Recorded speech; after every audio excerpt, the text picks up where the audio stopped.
두 종류의 시험이라는 제목으로 하나님의 말씀 함께 나누도록 하겠습니다. 오늘은 야고보서를 보도록 하겠습니다. 이 야고보서는 오늘날 추상적이고 감년적인 믿음을 강조하는 복음주의 노선에서는 잘 살펴보지 않는 성경책이 되겠습니다. 루터마저도 지푸라기 서신이다라고 오해를 했던 성경책입니다. 이 야고보서의 저자는 예수님의 친동생 야고보 장로가 쓴 것으로 추정됩니다. 야고보 장로님은 예루살렘 교회의 대표이고 별명이 의인 야고보였습니다. 이 야고보가 얼마나 경건하게 어렵게 살았는지 바리새인, 사두개인, 율법학자, 서기관 이러한 사람들이 야고보에게 흠을 찾을 수 없었고 그래서 시비를 걸 수 없었다고 합니다. 그래서 예루살렘 교회에서 가장 존경받는 지도자가 야고보 장로님이었습니다. 야고보는 제1차 기독교 회의 예루살렘 총회의 의장을 맡았습니다. 바울이 야고보의 권고에 순종할 정도로 야고보의 지도력은 인정을 받았습니다.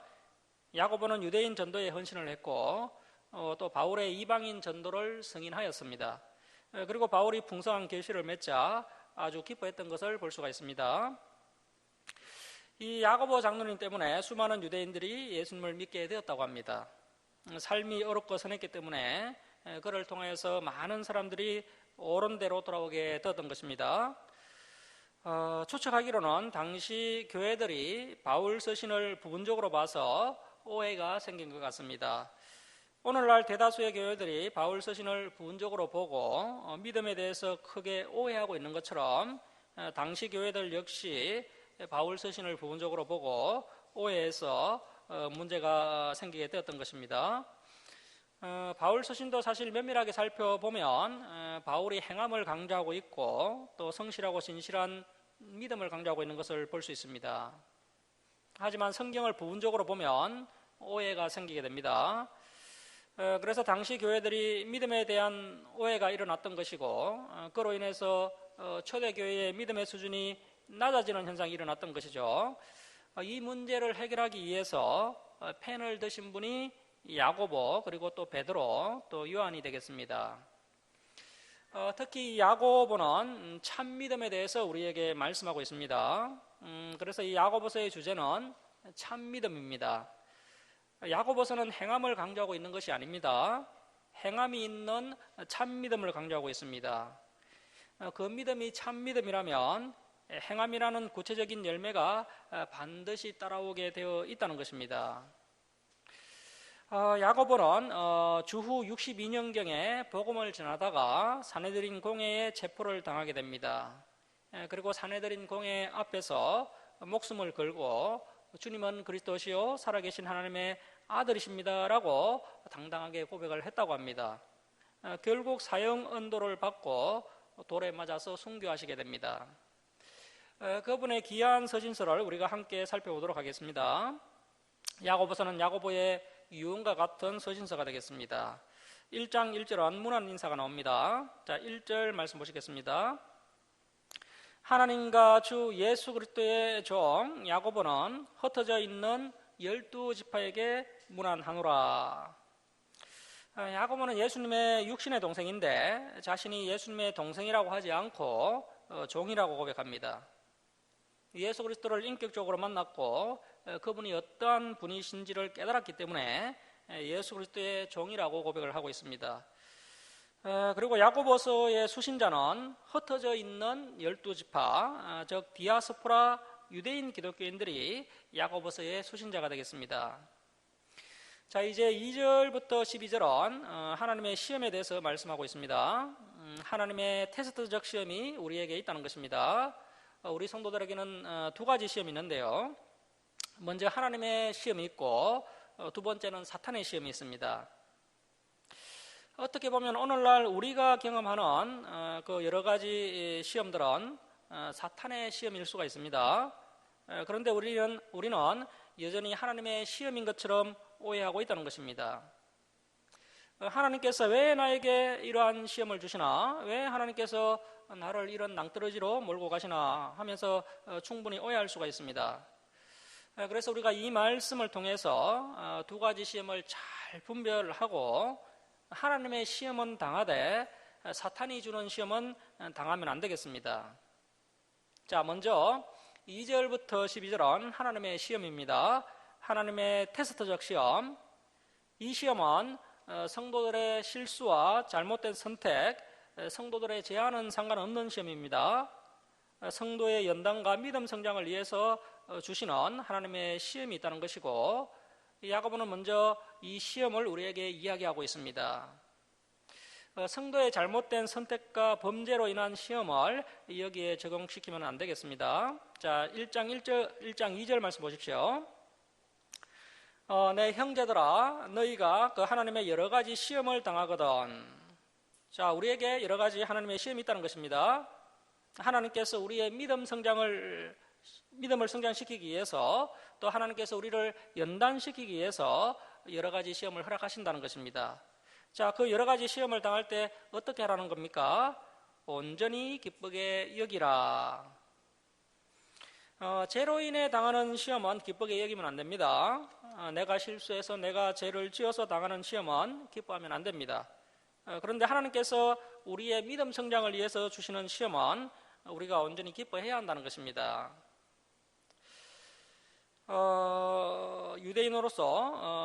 당시 유대인으로서 이제 기독교를 믿고 특히 예루살렘에서 기독교를 믿는다는 것은 여러 가지 시험이 있을 수밖에 없습니다. 유대주의자들로부터 수많은 어려움들을 당하게 되는데요.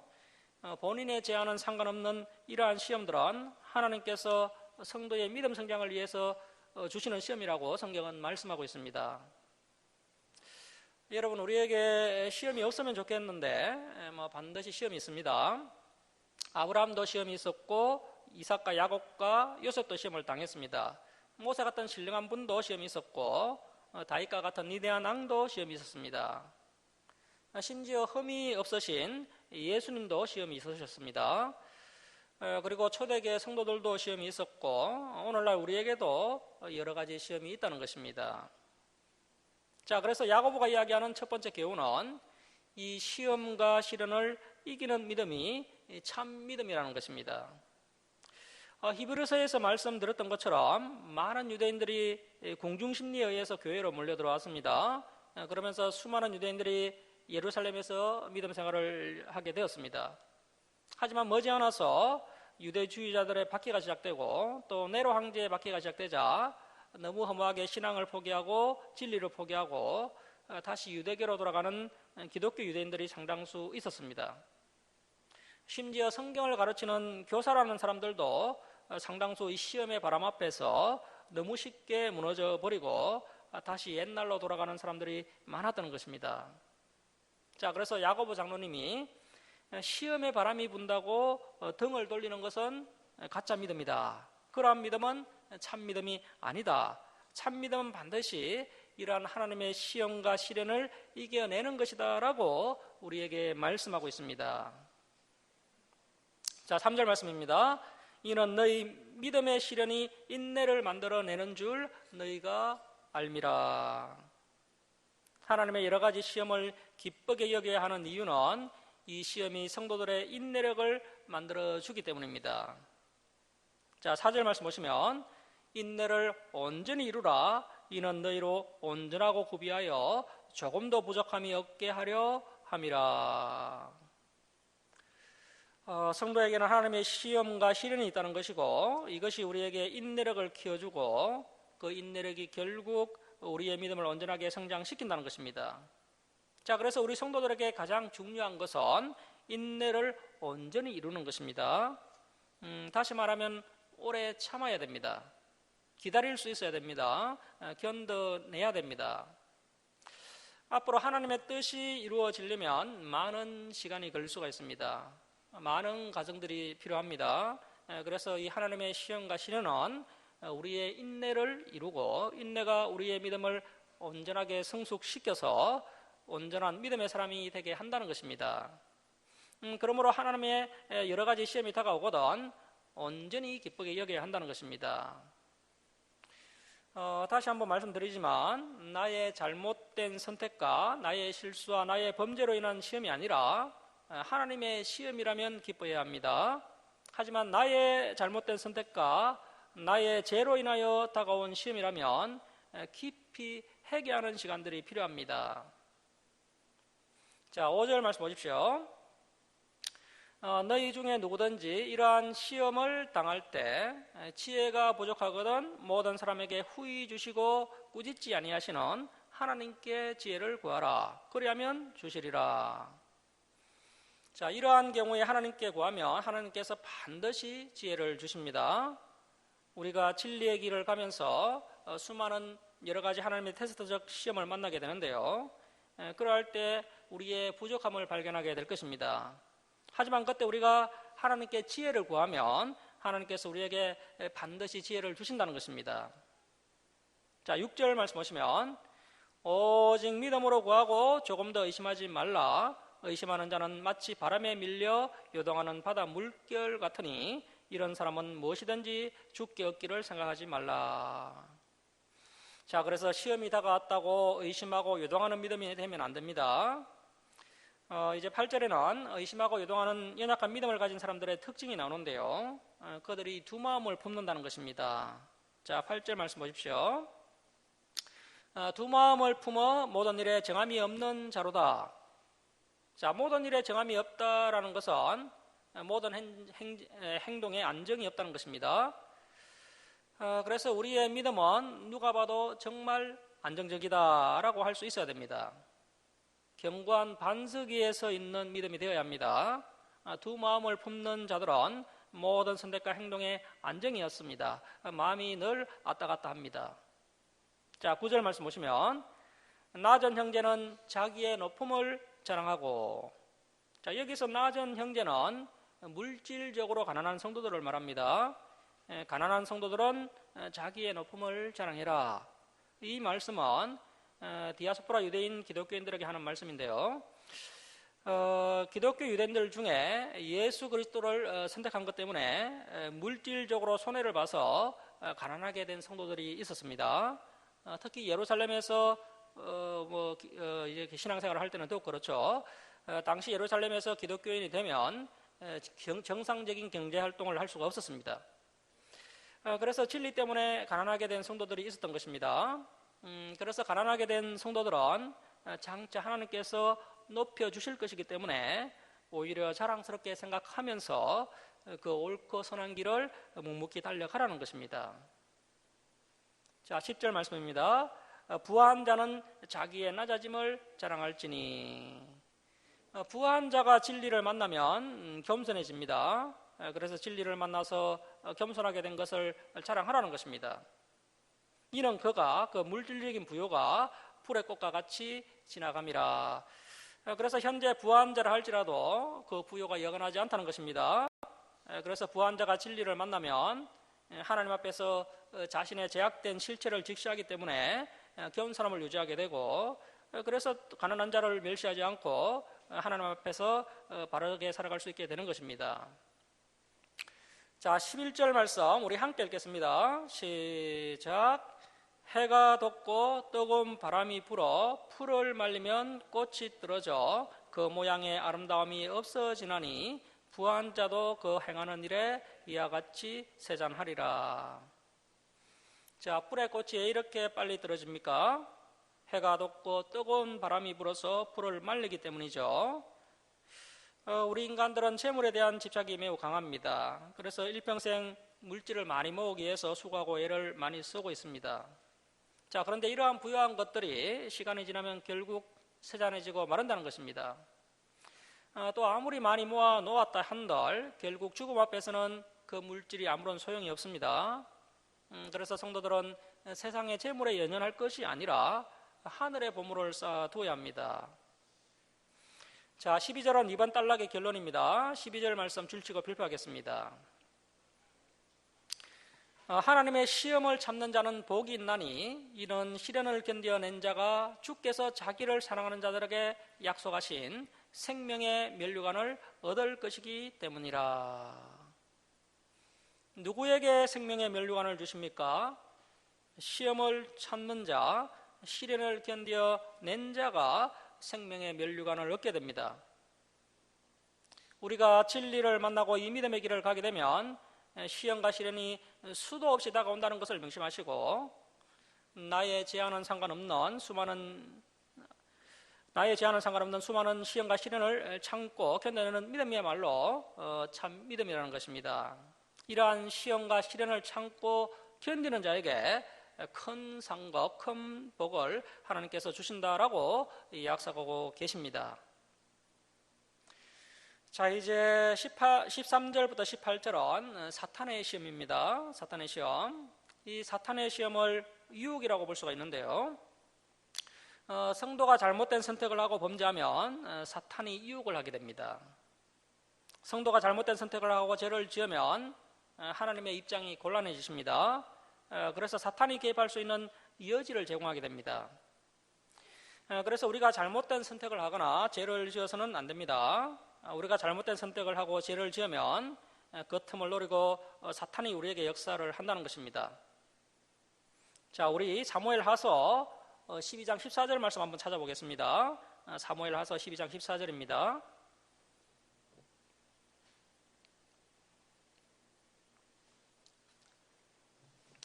예, PPT 화면 보셔도 되겠네요. 사무엘하서 12장 14절 말씀 보시면 이 일로 말미암아, 자, 이 일이 뭡니까? 다윗이 밧세바를 간음하고 밧세바의 남편 우리아를 죽인 다윗의 잘못, 다윗의 범죄입니다. 이 다윗의 죄로 말미암아 어떤 일이 일어납니까? 여호와의 원수 사탄이 크게 비방할 거리를 얻게 하였으니. 자, 이제 사탄이 하나님께 큰 소리 땅땅 치면서 다윗의 인생에 역사하게 되는 것입니다. 여호와의 원수 사탄이 크게 비방할 거리를 얻게 하였으니 당신이 낳은 아이가 반드시 죽으리다 하고.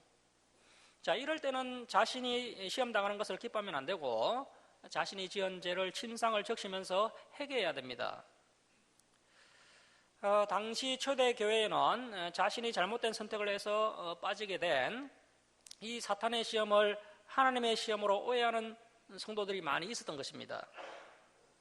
분명히 야고보가 봤을 때는 본인이 잘못된 선택을 하고 죄를 지어서 겪게 된 사탄의 시험인데 하나님의 시험이라고 오해하는 장면을 야고보가 많이 봤다는 것입니다.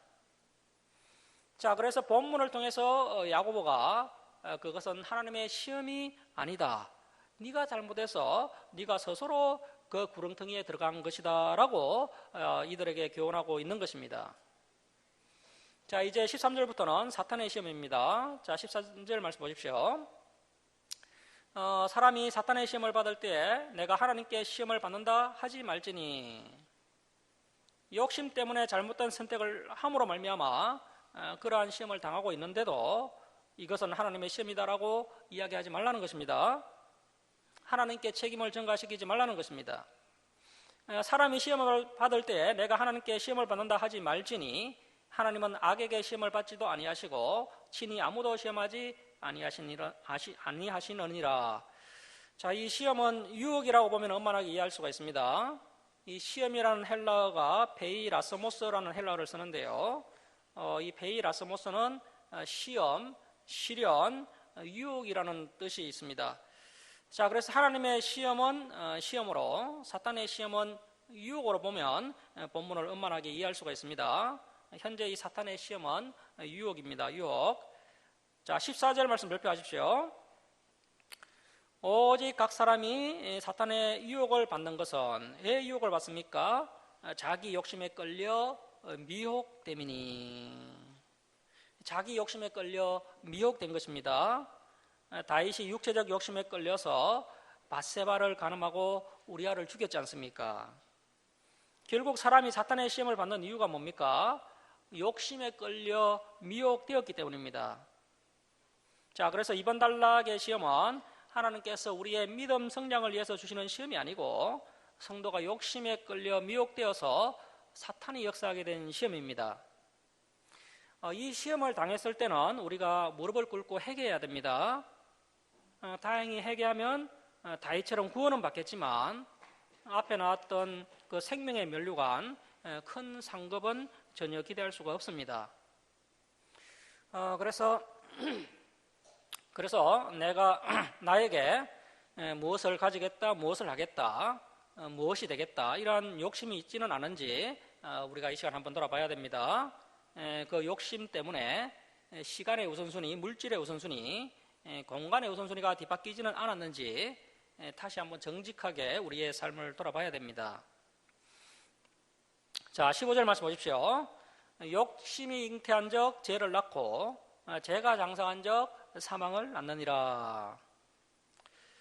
잘못된 선택을 하고 죄에서 돌이키지 않고 계속해서 나아가면 결국 사망할 수 있다는 것입니다. 결국 그 욕심이 죄를 낳고 그 죄가 그 사람을 영원히 죽일 수 있다는 것입니다. 그래서 욕심이 사망까지 이어지게 된다는 것을 우리의 마음판에 새기고 있는 것을 족한 줄 알고 먼저 그의 나라와 그의 의를 구하면서 선하고 옳은 길을 선택하고 행동하며 살아가는 우리가 되었으면 좋겠습니다. 예, 그냥 내두세요. 저 영화 잘 놀고 있는데.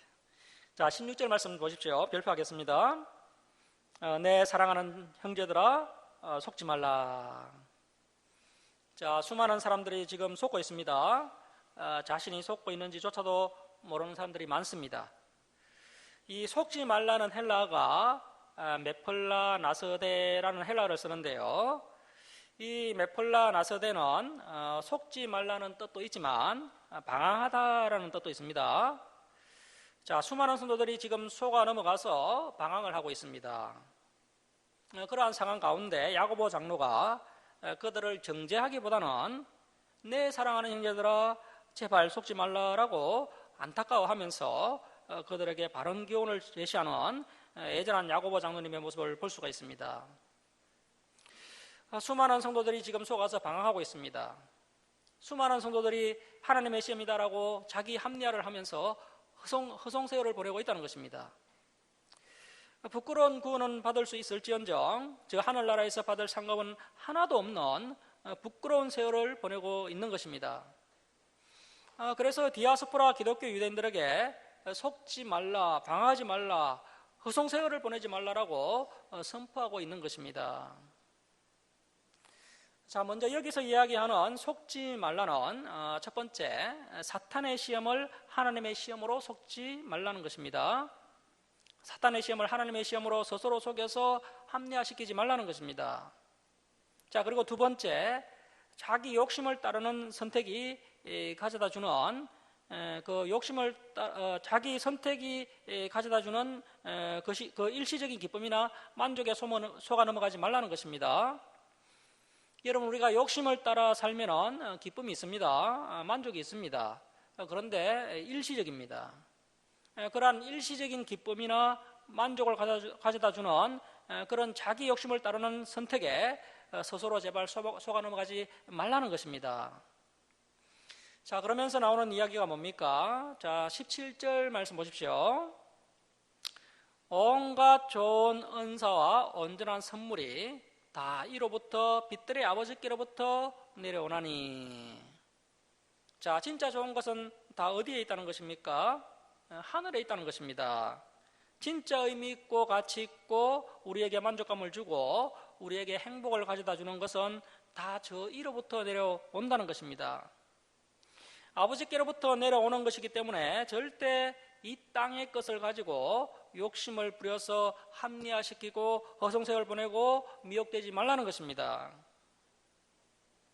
여러분, 좋은 것은 하늘로부터 내려옵니다. 온갖 좋은 은사와 온전한 선물이 다 이로부터 빛들의 아버지께로부터 내려오나니 그는 변함도 없으시고 하나님은 신실하십니다. 이랬다 저랬다 하시지 않습니다. 하나님은 변함도 없으시고 해전하는 그림자도 없으시니라. 왜 해전하는 그림자가 없으십니까? 하나님은 빛 자체시기 때문에 해전하는 그림자가 없으신 전지전능하신 분이십니다. 그래서 우리에게 충분히 가장 좋은 것을 주실 수 있는 분이십니다. 그래서 허무한 것에 욕심 부려서 사탄의 유혹에 빠지지 말라는 것입니다. 자, 18절 말씀입니다. 그가 그 피조물 중에 우리로, 이 우리라는 것은 디아스포라 기독교 유대인들입니다. 기독교 유대인들이 하나님의 첫 열매입니다. 우리로 한 첫 열매가 되게 하시려고 자기의 뜻을 따라 진리의 말씀으로 우리를 낳으셨느니라. 하나님께서 진리의 말씀으로 첫 열매로 낳은 유대인 기독교인들이 진리의 말씀을 끝까지 붙잡아야지 절대 자기 욕심에 끌려 잘못된 선택을 해서 사탄의 시험을 받아서는 안 된다는 것입니다. 그래서 첫 열매답게 그 처음에 붙들었던 진리의 말씀을 끝까지 붙들자는 것입니다. 이 진리의 말씀을 끝까지 붙드는 것이 무엇인지가 아래에 나오는데요.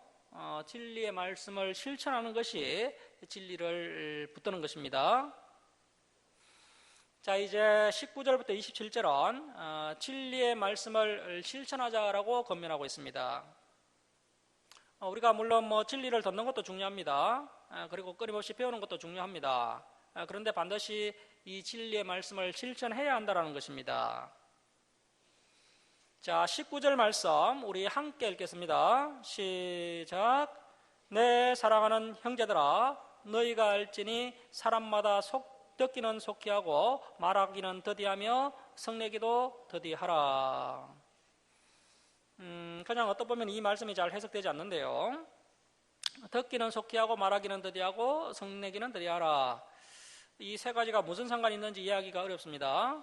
19절부터 27절까지 한 단락을 다 살펴봐야 이 19절이 이해가 됩니다. 하나님의 말씀을 겸손하게 온유하게 듣는 것이야말로 가장 아름다운 선택이고 하나님께서 가장 기뻐하시는 모습입니다. 여러분이 만약 예배의 자리로 성경 강좌의 자리로 겸손하게 온유하게 나온다면 그것이야말로 가장 아름다운 모습이고 주님께서 말씀하신 대로 가장 좋은 편을 선택한 것입니다. 자, 그런데 야고보서가 기록될 당시에 이 디아스포라 유대인 기독교인들이 예수 그리스도를 믿고 성경을 배우고 이 진리의 길을 간 지 이제 한 몇십 년이 흘렀습니다. 그런데 진리의 말씀을 더 이상 듣지 않는 성도들이 있었다는 것입니다.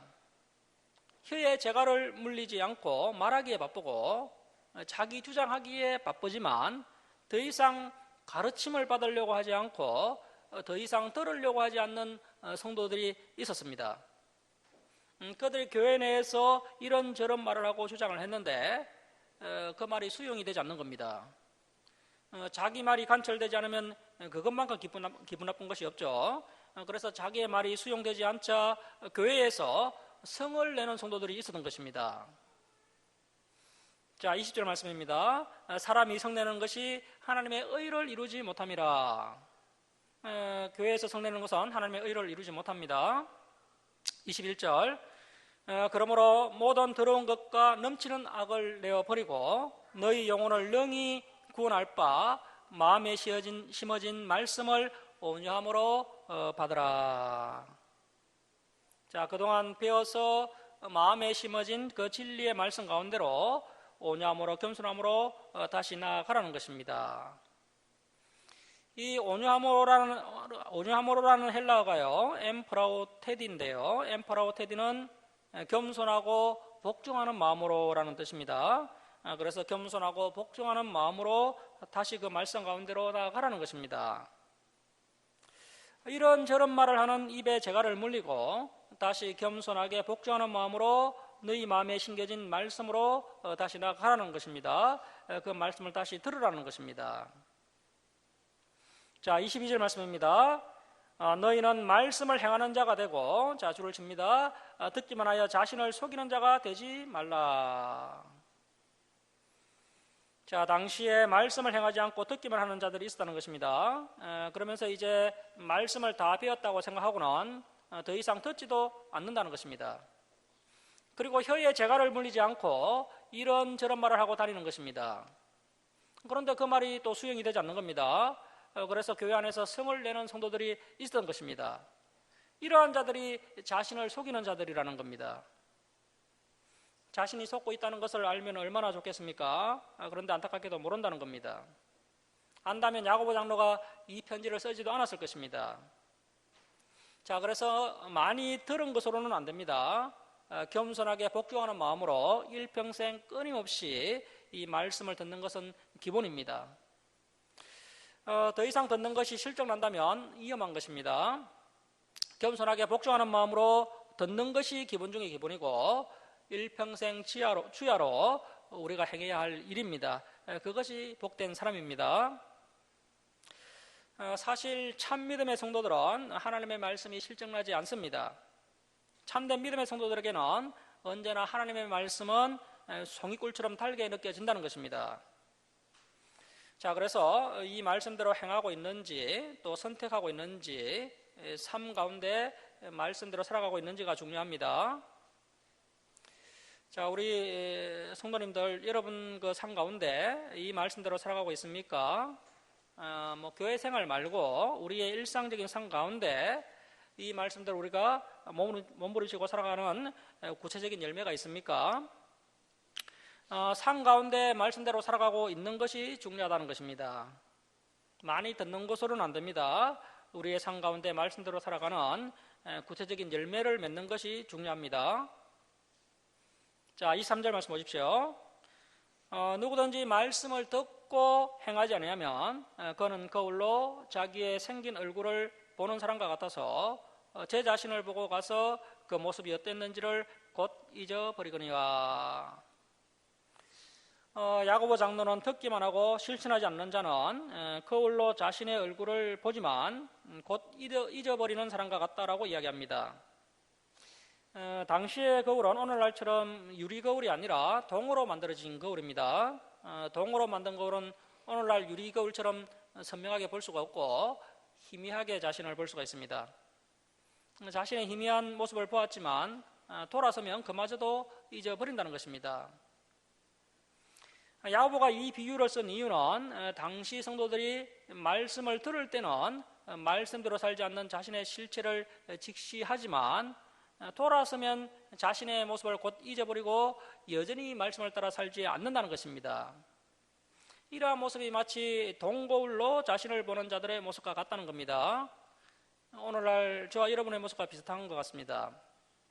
자, 25절 말씀 보십시오. 자유롭게 하는 온전한 율법, 세번역 성경을 보면요, 안전한 율법 곧 자유를 주는 율법이라고 번역하고 있습니다. 안전한 율법 곧 자유를 주는 율법. 자, 여러분, 율법을 안전하게 하신 분이 누구십니까?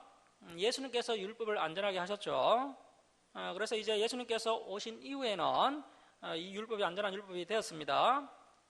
안전한 율법은 다른 말로 자유를 주는 율법입니다.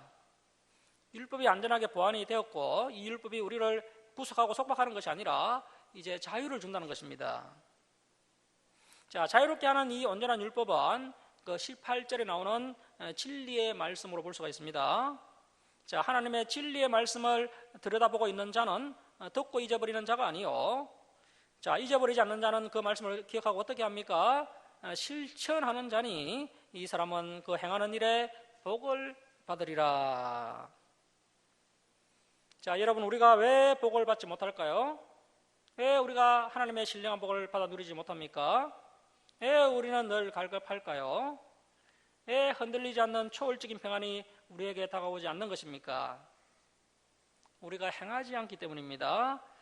그래서 반드시 우리가 이 말씀을 기억하고 이제는 이 말씀을 실천해서 행동하는 자들에게 주어지는 하나님의 복을 받아 누려야 한다는 것입니다. 신명기 5장 10절에서도 하나님께서 나를 사랑하고 내 계명을 지키는 자에게는 천대까지 은혜를 베풀겠다라고 약속하셨습니다.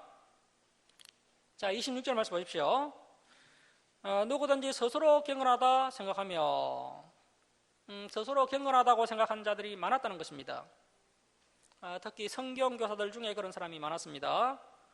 충분히 이 정도면 이제 다 안다는 겁니다. 이 정도면 이제 다 배웠다는 겁니다. 그래서 더 이상 배움의 자리로 나오지 않습니다. 그러면서 이야기하기를 스스로 경건하다는 것입니다. 나는 스스로 나의 믿음을 관리할 수 있고 판단할 수 있다라고 생각한다는 것입니다. 그런데 다 착각입니다.